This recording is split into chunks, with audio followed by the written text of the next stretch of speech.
Vinland Saga is a pretty dark show in terms of some of the subject matter that it covers. War, what it means to be a warrior, the traumas of that kind of lifestyle, slavery, and so many more topics. What not a lot of people discuss is the relationship between Vinland Saga, its many characters, and the societal construct known as masculinity. The mere utterance of this word will send some people into a delusional craze, but what Vinland Saga does isn't repeatedly tear down all ideas of masculinity, it seeks out to set a more healthy and productive idea of that construct within the world of the narrative. Before we dive too deep into this controversial topic, it would be good to define some terms here. What is masculinity? First and foremost, it is a social construct. A construct that follows from gender. We can prove that as the idea of what makes a man or makes a woman has evolved or changed shape over the centuries. One example of what was perceived to make you a manly man is facial hair.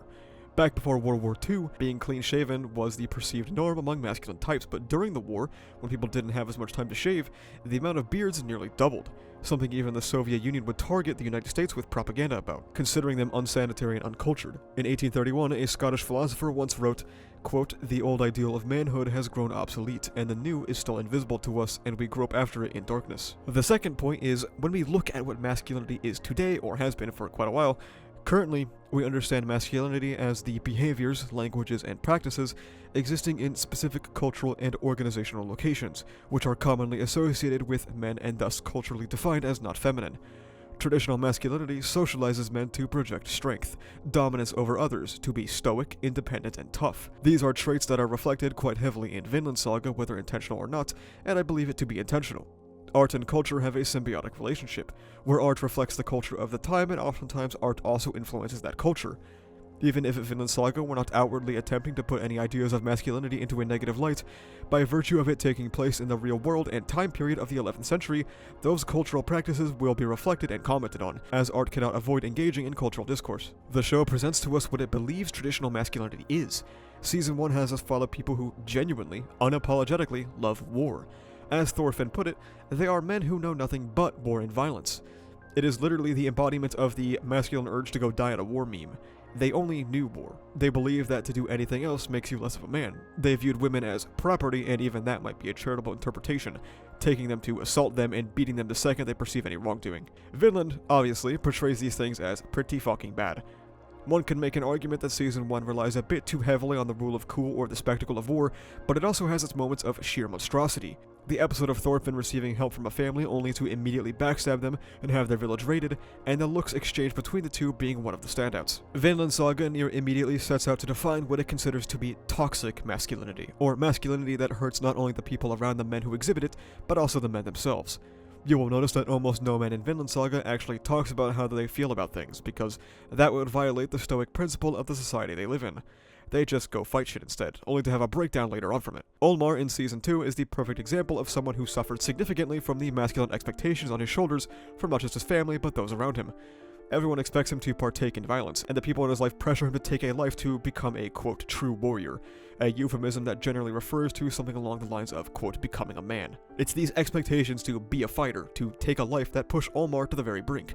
When the opportunity to actually fight does come, he finally wants to do anything but. When it comes time for him to make a decision, he opts for peace, and his brother rejects him for making that perceived cowardly, non-masculine decision. Canute and Thorfinn are an interesting dynamic when it comes to portrayal of masculinity. At the start of the series, Canute is a quiet and anxious kid who is afraid of any and all confrontation, and to match that, he is even drawn to look extremely feminine, something multiple characters call out and criticize him for.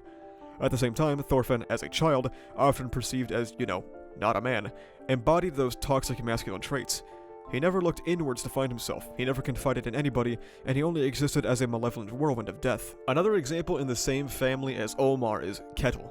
He is someone who benefits from the status quo massively, preaching this peaceful, intolerant ideology, while at the same time spreading a lie about his macho past.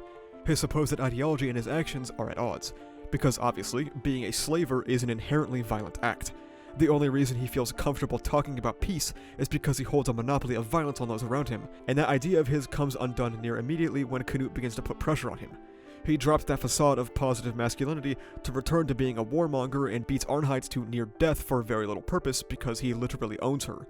Ultimately, as a slaver, that facade he had was nothing more than that. The series pretty explicitly portrays Thorfinn's actions and the battles he takes part in as pretty horrific. The series literally opens up with, quote, "You have no enemies," and Thor's, the definition of what most people consider to be a manly man, being the one to impart this anti-traditional masculine message is all the more ironic. Thorfinn's opportunity for revenge is taken, and Canute's father figure is killed. These two events would forever shape the ideas of masculinity in these boys.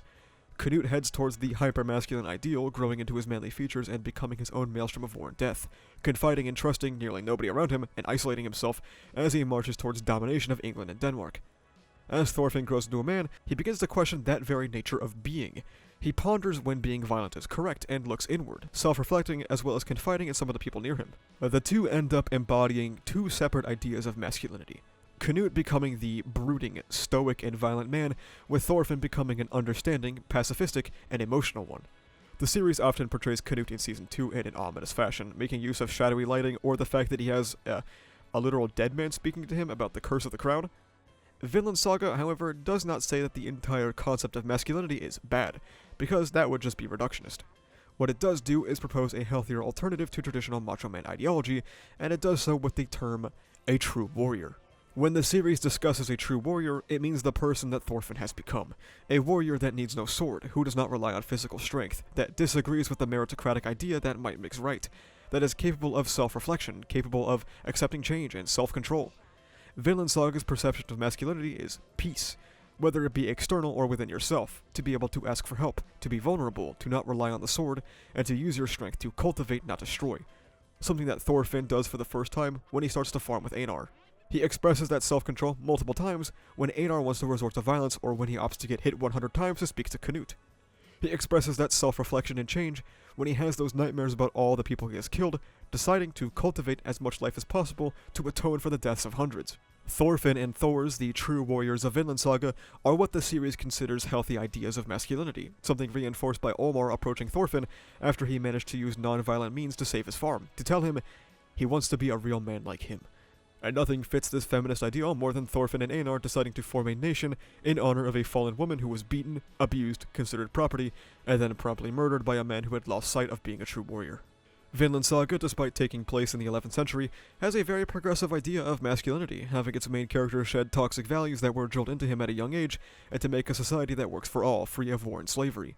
To accept and cover for all the people that Canute fails, that he pushes away. It has a nuanced view that being a man, of course, isn't inherently wrong. There are just healthier ways to do so.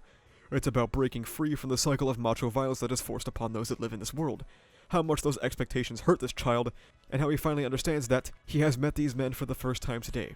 He has no enemies at all. The people of this world were raised with the idea that the only way to live was to treat every person you came across as an enemy. But what one must do in this world of brutality and violence is reflect on what is. To understand that all of these people are products of an environment, products of hundreds of years of social precedent. To accept that the status quo is flawed, and to become a true warrior. Thank you so much for watching. If you like this video, please remember to like, comment, and subscribe for the funny YouTube algorithm. You can check the description down below to follow me on Twitter, where I'm objectively correct all the time. You can also join my Discord, where we talk about My Hero Academia, ReZero, Jujutsu Kaisen, and stuff like that.